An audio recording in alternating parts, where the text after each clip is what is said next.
Welcome back everyone, I'm so glad you're joining me again for another company Final POS Builder tutorial. Today we're diving into a really cool feature that I've been looking forward to show you, which is custom receipt design. That's right, we'll learn how to design your own receipts from scratch using the Final POS Builder. This is a fantastic way to add a professional touch to your deployments and keep your users informed with every transaction. So if you'll want to learn how to create a sleek, informative receipt that impress, stick around. I'll be showing you the ins and outs of this powerful tool.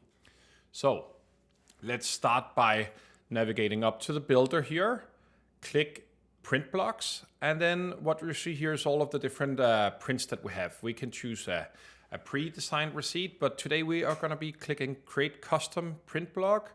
And a custom print block is really anything you want it to be. It's anything from a label to an A4 letterhead, whatever really you want to print of any information that we have in the POS solution. You're able to print on your receipts or labels and whatnot. We're going to call this one our custom receipt, and we're going to click create and open builder. And as you see up here, we have a few different settings compared to the regular builder. Instead of screen sizes, we have print formats. We're able to choose all of the different ones here. We're gonna zoom in by pinching my touchpad here, but you could also, of course, use the zoom function up here or the scroll and whatnot. And then we have, by hitting Command or Control, depending on your device, we're able to move around the canvas this way. This is going to be important as receipts tend to be pretty long when you are on thermal paper at least. Great, so we're going to start by adding in an image. I personally think logos on the top of the receipt usually makes the most sense. We're gonna click on the final logo, and then I like to give it roughly 75% or so. So it doesn't go all the way out to the edges. That looks pretty good right there.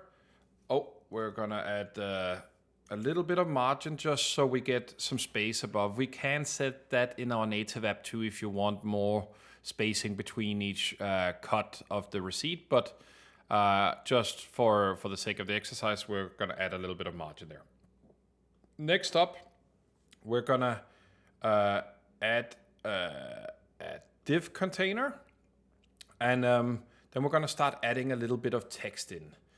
Let's start by adding some dynamic data. What we want to do today is we want to add first off maybe the date, and let's just see how this. Let's design as we go here, but I would like this to be left aligned, and then I think we should be adding, let's say. Yeah, you know what? Let's give it 90%. This can go pretty far out. And that looks good there. Now we have date, and that doesn't really mean a whole lot. Let's prepend it with another date. And what you'll see later is it's going to be writing date, and then it's going to write the actual date once we start printing. This will make more and more sense as we go along here. Let's design this a little bit. We're gonna add in the prepend. Let's give that 1200 and maybe something like this. And here 12 pixels, and that looks pretty good right there. I do think we need a little bit of margin between this. That looks good there. Let's add another text string, and then we'll control the spacing between. I think if we have 2 pixels of spacing between each text element, that'll look pretty good. Then next up, I think we should select the time. So now we have a good date and time here. We're gonna write time : and then there we go. And then we're gonna take the next one. What we'll have here is let's take the username of whoever is logged in. We'll go over to prepend, and then we can write served by. And I think you get the gist, but here we're basically able to add anything we want. We could add the location for the outlet. We could add all of the different things.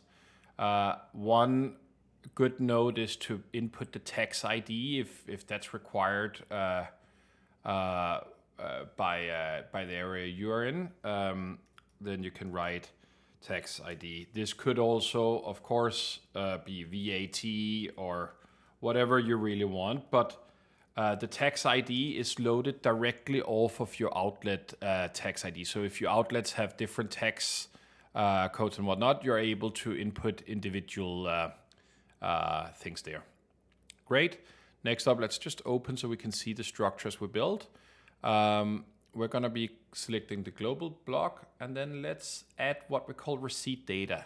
And receipt data is really a way for you to add all of the requirements for a receipt in one go.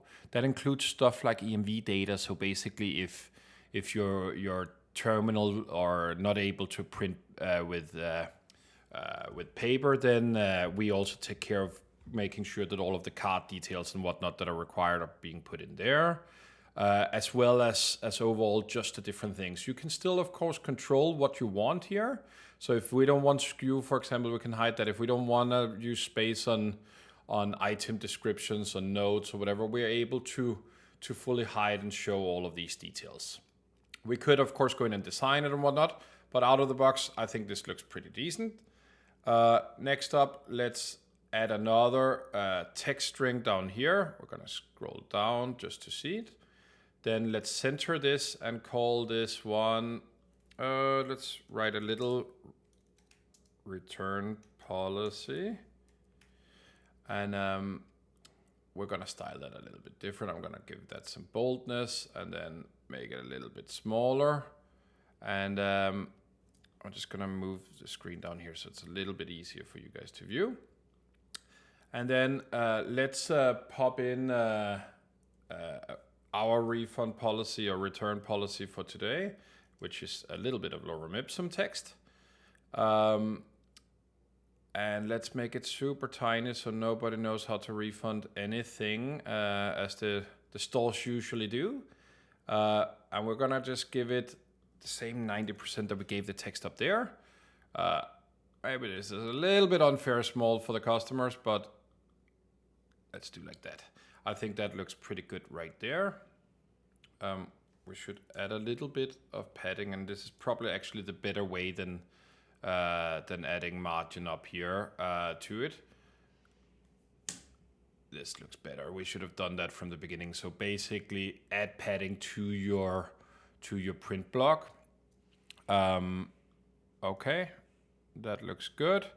And lastly, we're gonna just add one more thing down here, which I think is something super cool to have. I'm gonna copy this text string here. I'm gonna just drag it down there. And then I'm gonna write here like us on, let's write happy with our service, question mark. That looks good. I'm just gonna actually pop this into a div so we can control how it comes out nicely. And then we're gonna just give this div, let's give it 8 in padding above and below. And then we're gonna say, let's copy this text in here, drag in here.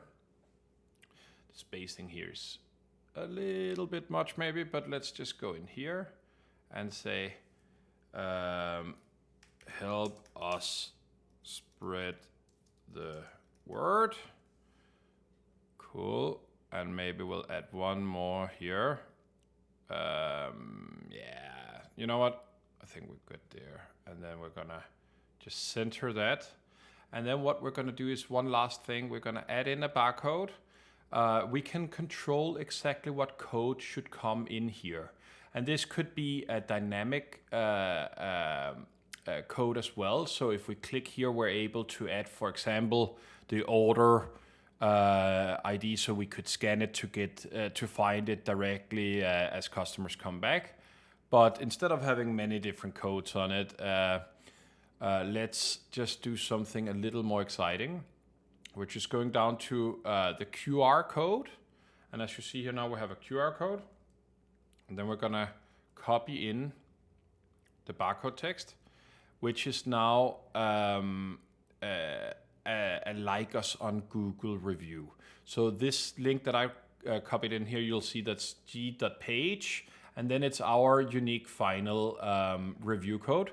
You should maybe just try and scan to make sure it's working. Don't forget to leave a 5-star review here. But basically, this will enable you to print your barcodes on the print, and make sure that you increase your traction on the reviews. It's a really good way of getting a lot more reviews as you have them in person with you, and being able to design stuff like this for surveys, reviews, and whatnot can change a business quite a bit. So I believe that's a wrap for today. Hopefully you've had a good understanding on how to create custom receipts. You can of course go a lot more crazy with the design, and I can't wait to see what you guys can make out there. But remember, a well-designed receipt can make a big difference in how your customers perceive your business. We're not done fully yet. In the next video, we're gonna take it a step further and also design a customer-facing display. And that's just a great extra way to enhance your checkout experience and provide even more information to your customers. So make sure you subscribe and hit that notification bell so you don't miss out. See you in the next one.